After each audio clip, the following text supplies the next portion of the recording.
So where are the defenders of women? You remember Gloria Steinem famously said, if men could get pregnant, abortion would be a sacrament. Now she's going to House hearings saying men can get pregnant. So Kara Dansky probably doesn't vote for the same people we vote for, but she's one of the only people we know who has persistently defended the right of women to exist, and we are grateful for that. She's president of the U.S. chapter of Women's Declaration International, author of the book The Abolition of Sex. She joins us tonight. Kara Dansky, thanks for coming on. And I'm sorry to make fun of it, because it is, of course, going to destroy civilization itself. But it is kind of amazing that all these self-aware, well-educated people are saying this stuff that actually is a huge middle finger in the face of women everywhere. It is. It's horrible. Thanks so much for having me.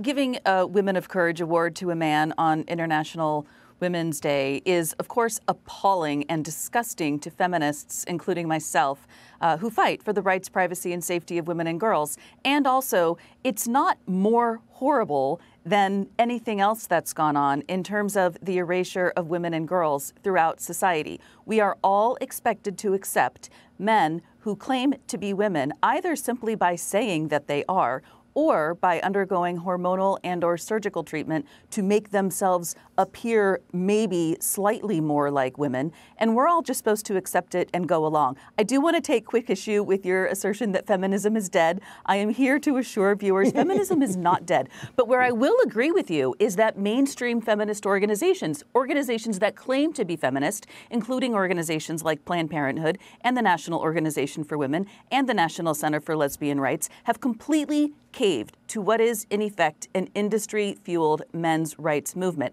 So I'll agree with you on that. But there are those of us on the political left who call ourselves radical feminists, and we will not stop fighting for women and girls.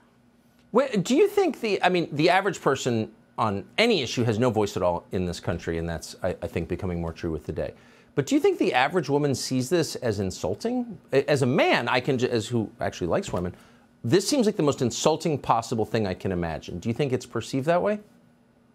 I do. And, you know, the other day I came across really interesting polling that suggested that people who consider themselves to be either very liberal or liberal, around 70 to 75% know that sex is real, know that sex doesn't change. So when you're referring to liberals going along with this, of course, you're absolutely right that the Democratic Party is pushing this, and the sort of Democratic liberal elite is pushing this. But ordinary Americans across the political spectrum are not going along. And yes, I absolutely think that ordinary average American women see this as insulting. What they may not realize, though, is that it's no more insulting than the so-called trans movement has been to women and girls for years now. That's right. That's right.